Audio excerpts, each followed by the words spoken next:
श्री स्वामी समर्थ। स्वागत आहे तुम्हा सगळ्यांचं माझ्या YouTube चॅनलवरती। आजचा दिवस तुम्हा सर्वांना खूप छान सुखाचा आणि आनंदाचा जाऊ देत हीच मी स्वामींच्या चरणी प्रार्थना करते आणि आजच्या व्हिडिओला सुरुवात करते।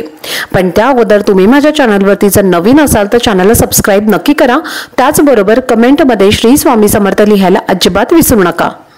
शनिवारी आहे मोठी भागवत एकादशी। तर या भागवत एकादशीच्या दिवशी आपण भगवान श्री हरी विष्णू आणि माता लक्ष्मी यांची जर सेवा उपासना आराधना केली तर ते आपल्यावरती प्रसन्न होत असतात।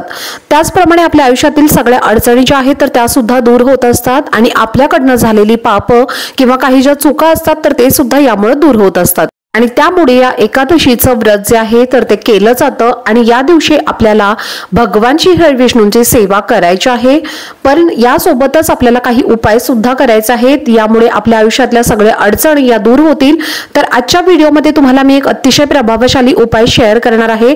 तर तुम्हाला या दिवशी गाईला एक वस्तू खायला घालायची आहे आणि त्यामुळे आपल्याला कधीही कोणत्याही गोष्टीच्या आयुष्यामध्ये कमी पडणार नाही। तर असा हा एक उपाय तुम्हाला मी आजच्या व्हिडिओमध्ये शेअर करणार आहे। त्यामुळे व्हिडिओ हा स्किप न करता शेवटपर्यंत नक्की पहा, जेणेकरून तुमच्यापर्यंत योग्य ती माहिती पोहोचेल। तर पहा, एकादशीचा दिवस म्हटलं की गायीचं नातं हे आलंच आणि गायी जी आहे तर ती विश्वाची माता सुद्धा मानली जाते। गायीच्या शरीरामध्ये 33 कोटी देवी देवतांचा वास असतो आणि त्यामुळे आपण ज्या वेळेला गायीला काही वस्तू खाऊ घालतो तर त्यामुळे आपल्याला त्याचं पुण्य हे प्राप्त होत असतं, मनुष्याला ते पुण्य प्राप्त होत असतं असं म्हणतात। आणि म्हणूनच आपल्याला एकादशीच्या दिवशी हा जो उपाय आहे तर तो करायचा आहे। आपल्या आयुष्यामध्ये कष्ट मेहनत करून नेहमी जर गरिबी आणि दारिद्र्य येत असेल, आपल्या घराची प्रगती होत नसेल, आपल्या आयुष्यामध्ये जर नेहमी अडचणी मागे लागत असतील, नेहमी वारंवार अडचणी येत असतील, आपल्या मनातील एखादी इच्छा असेल आणि ती पूर्ण होत नसेल तर तुम्ही हा उपाय नक्की करून पहा। पण हा जो उपाय आहे तर तो तुम्हाला शनिवारी करायचा आहे। उपाय जो आहे तर शनिवारी तुम्ही सकाळपासून ते संध्याकाळपर्यंत तुम्ही केव्हाही तुम्हाला जेव्हा वेळ मिळेल किंवा तुम्हाला जेव्हा शक्य होईल तेव्हा तुम्हाला हा उपाय करायचा आहे। हा उपाय करण्यासाठी तुम्हाला लागणार आहे फक्त 3 केळी। तुम्हाला 3 केळी घ्यायची आहेत। ही 3 केळी चांगली असावी, काळी पडलेली खराब झालेली पिकलेली केळी तुम्हाला खूप जास्ती अशी घ्यायची नाही आहे। तर तुम्ही उपाय करताय असं नाही की तुम्हाला चांगली 3 केळी घ्यायची आहेत, त्यामुळे तुम्ही 3 केळी ही जी आहेत तर ती घ्यायची आहेत आणि ही केळी तुम्हाला थोड्याशा तुपामध्ये बुडवायची आहेत। अगदी तुम्हाला केळीचा जो खालचा भाग असतो ना तर तो फक्त तुम्हाला या तुपामध्ये बुडवायचा आहे। म्हणजे गाईचं जे शुद्ध तूप असतं तर त्या तुपामध्ये तुम्हाला ही केळी जी आहेत तर ती अगदी थोडीशी बुडवायची आहेत। एखादी डिश घ्या आणि त्या डिश मध्ये तुम्ही ती केळी ठेवा। त्यानंतर ही जी प्लेट आहे किंवा ही जी डिश आहे तर ती तुम्हाला तुमच्या देवघरामध्ये असणारे भगवान श्री हरी विष्णू यांच्या समोर ठेवायची आहे। भगवान श्री हरी विष्णूंचा फोटो नसेल, मूर्ती नसेल तर बाळकृष्णाची मूर्ती ही प्रत्येकाच्या देवघरामध्ये असतेच। तर तिच्या समोर तुम्हाला ही जी केळी आहेत किंवा ही जी डिश आहे तर ती ठेवायची आहे। जर तुमच्या घरामध्ये बाळकृष्णाचं सुद्धा मूर्ती नसेल किंवा फोटो नसेल तर मग तुम्ही विठ्ठल रुक्मिणीचा फोटो किंवा मूर्ती असेल तर त्याच्या समोर सुद्धा ठेवलं तरीही चालेल।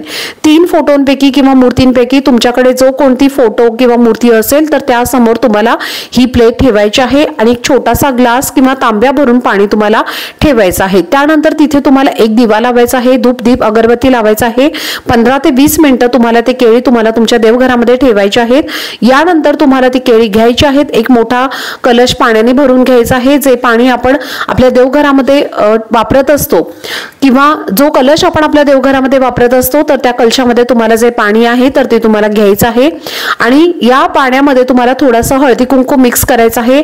पाण्यामध्ये थोड्याशा फुलांच्या टाकळ्या शक्य असेल तर टाकल्या तरीही चालतील आणि त्यानंतर तुम्हाला एक दिवा घ्यायचा आहे, ताट घ्यायचा आहे, त्यामध्ये हळदी कुंकू घ्यायचं आहे आणि ही 3 केळी तुम्हाला ठेवायची आहेत आणि या सगळ्या वस्तू घेऊन तुम्हाला गायीजवळ जायचे आहे। गायीजवळ गेल्यानंतर तुम्हाला तुमच्यासोबत तुम्ही जे पाणी आणलेलं आहे तर ते पाणी तुम्हाला गायीच्या 4 पायांवरती घालायचं आहे। त्यानंतर गायीला तुम्हाला हळदी कुंकू लावायचं आहे, 11 प्रदक्षिणा मारायच्या आहेत आणि ओम नमो भगवते वासुदेवाय नमः या मंत्राचा जप करत तुम्हाला गायीभोवती प्रदक्षिणा मारायच्या आहेत। प्रदक्षिणा मारत असताना तुम्हाला गायीला स्पर्श करायचा आहे। स्पर्श करून तुम्ही प्रदक्षिणा मारल्यानंतर शेवटची प्रदक्षिणा जेव्हा येते तर त्यावेळेस तुम्हाला काय करायचं आहे, गायीच्या पायाखालची जी माती असते तर ती माती तुम्हाला घ्यायची आहे आणि तुमच्या कपाळावरती तुम्हाला लावायची आहे आणि यानंतर ही जी 3 केळी आहेत तर ती 3 केळी तुम्हाला गायीला खाऊ घालायची आहेत। गायीला खाऊ घातल्यानंतर तुम्हाला गायीला प्रार्थना करायची आहे, नमस्कार करायचा आहे आणि तुमच्या मनातील जी पण काही इच्छा आहे तर ती इच्छा तुम्हाला व्यक्त करायची आहे। तुमच्या मनामध्ये इच्छा असेल तर ती इच्छा तुम्हाला मागायची आहे। जेव्हा जेव्हा तुम्ही हा उपाय करता तर तेव्हा गाईला संतुष्ट करता, तर त्यावेळेला तुमच्यावरती 33 कोटी देवी देवतांची कृपा ही प्राप्त होत असते आणि 33 कोटी देवी देवतांचे आशीर्वाद तुम्हाला प्राप्त होत असतात आणि यामुळे तुमच्या आयुष्यातल्या सगळ्या ज्या काही अडचणी आहेत, दोष आहेत, तर ते दूर होत असतं आणि तुमचं 7 पिढ्यांचं दारिद्र्य हे सुद्धा नष्ट होत असतं आणि तुमच्या मनातल्या प्रत्येक इच्छा सुद्धा या पूर्ण होत असतात। आणि म्हणूनच हा एक उपाय जो आहे तर तो तुम्हाला नक्की करून पाहायचा आहे। तर या शनिवारी एकादशी आहे, प्रत्येक एकादशीला आपण वेगवेगळ्या प्रकारचे उपाय जे आहेत तर ते करत असतो। प्रत्येक एकादशीच्या दिवशी तुमच्यासोबत मी वेगवेगळे उपाय जे आहेत तर ते शेअर करत असते। हे उपाय जे आहेत तर ते अतिशय प्रभावशाली असे उपाय असतात, त्यामुळे तुम्ही नक्की करत चला आणि तुम्हाला याचा नक्कीच फायदा होईल। तर चला, झालेली सेवा ही मी स्वामी महाराजांच्या चरणी अर्पण करते। आजचा व्हिडिओ जर तुम्हाला आवडला असेल तर व्हिडिओला जास्तीत जास्त लाईक, शेअर आणि चॅनलला सबस्क्राईब नक्की करा। भेटूयात पुढच्या व्हिडिओमध्ये, तोपर्यंत सर्वांना श्री स्वामी समर्थ।